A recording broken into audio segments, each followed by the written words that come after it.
Pain হচ্ছিল প্রচুর।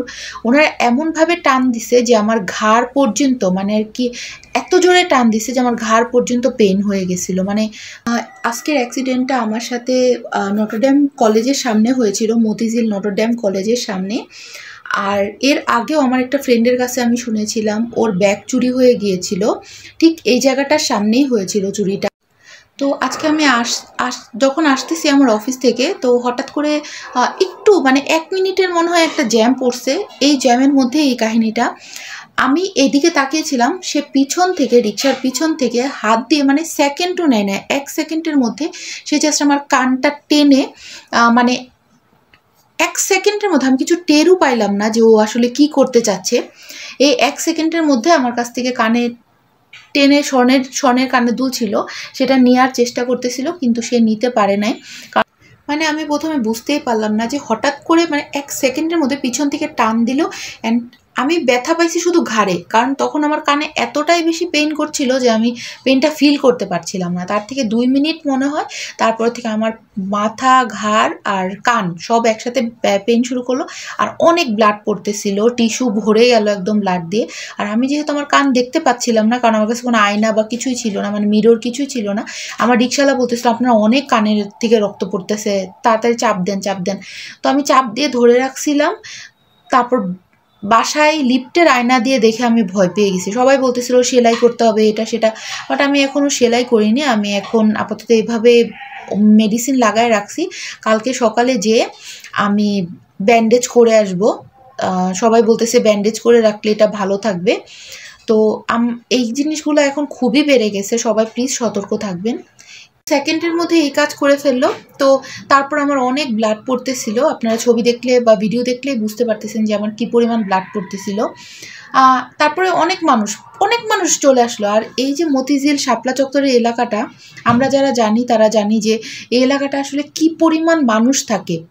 আর তখন বাজে 5:30, বিকেল 5:30, তখন সবারই অফিস ছুটি হয় অ্যান্ড সবাই থাকে। প্রায় 100-150 মানুষ ওখানে ছিল। সেই লোকটা আমার কানের থেকে টান দিয়ে নিয়ে, সে নিতে পারলো কি না পারলো সেটা ম্যাটার করে না, সে হেঁটে হেঁটে যাচ্ছে ওইখান দিয়ে, দৌড়ায় যাচ্ছে, মানে ওই পারে যেয়ে দাঁড়ায় রইল, একদম বাবা খোরদের মতো দেখতে ছেলেটা। কেউ কিচ্ছু বলল না। এরপরে সবাই আমার সামনে এসে বলতেছে সামনে পাইলে ওরা মাইরা ফেলাইতাম, হ্যান করে ফেলাইতাম। তো সামনে দিয়ে হেঁটে গেল, তখন কেউ ধরলো না, কিছু না। আসল কথা কি, মানুষ আসলে আপনাকে কখনোই কোনো কারণে হেল্প করতে আসবে না। হ্যাঁ, বড় বড় কথা বলবে, বাট এইসব কাজে কখনোই কেউ আপনাকে হেল্প করতে আসবে না। আর নিজের সেফটি তো নিজেরই, কারণ কেউ কোনোদিন হেল্প করতে আসবে না। আজকে আমি দেখে বুঝতে পারলাম যে মানুষ আসলে বড় বড় কথাই বলতে পারে, হেল্প করার সময় কেউই আপনার পাশে থাকবে না। কারণ ওখানে যে আমার রিক্সাওয়ালাটা ছিল, সে পর্যন্ত ভয় পেয়ে গেছিল ওই জায়গায় যে কি হচ্ছে। তো সতর্কতা সবসময়ই দরকার। আর কখনো এইসব মানুষের কবলে পড়লেও তাদের প্রোটেস্ট করার চেষ্টা করবেন না, কারণ এতে করে দেখা যাবে তাদের কাছে ছুরি বা অনেক ধারালো কিছু থাকতে পারে।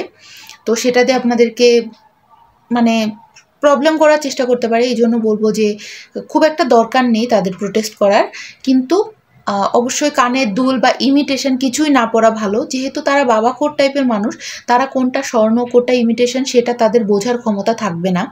তো সেই জন্য বলবো যে কোনো কিছু না পরাই ভালো। পুঁতির টাইপের যে কানের দুল বা মালা হাতে এটাতে যা আছে তাই পরা ভালো। সবাইকে বলবো যে সতর্ক থাকতে, কারণ কখন যে কি হয়ে যায়। আমি সবসময় একা একা চলি, আমার সাথে কখনো এরকম দুর্ঘটনা বা সমস্যা হয়নি, এই ফার্স্ট হলো। অ্যান্ড সত্যি কথা বলতে গেলে এটা অনেক ভয়ানক, যার সাথে হয়েছে সে জানে। আমি হয়তো এখন ঠিকমতো কথা বলতে পারতেছি, বাট তখন আমার এত খারাপ অবস্থা হয়ে গেছিলো। ফার্স্ট অফ অল এত ব্লাড, তার মধ্যে আমার ভয় লেগে গেছিলো একদম, আর পেইন হচ্ছিল প্রচুর। ওনারা এমনভাবে টান দিছে যে আমার ঘাড় পর্যন্ত, মানে আর কি এত জোরে টান দিছে যে আমার ঘাড় পর্যন্ত পেইন হয়ে গেছিলো। মানে বলে না যে কান টানলে মাথা আসে, সো ওরা এত জোরেই কানটা টানছে যে আমার ঘাড় পর্যন্ত পেইন হয়েছিল। বাট এখন পেইন চলে গেছে, কিন্তু কানের পেইনটা আছে। আর এটাই বলবো যে সবাই একটু দেখে শুনে চলবেন। গোল্ডের কানের দুল তো পরারই দরকার নেই। তো সবাইকে এইটুকুই বলার ছিল, সবাই একটু সতর্ক থাকবেন। আর রাতে বা দিনে যখনই যারা আমরা অফিসে বা স্কুল কলেজ ইউনিভার্সিটি যাই, তাদের স্বর্ণ না পরাই ভালো। আর অবশ্যই একটু দেখে থাকবেন, এটাই বলার ছিল। থ্যাংক ইউ সবাইকে।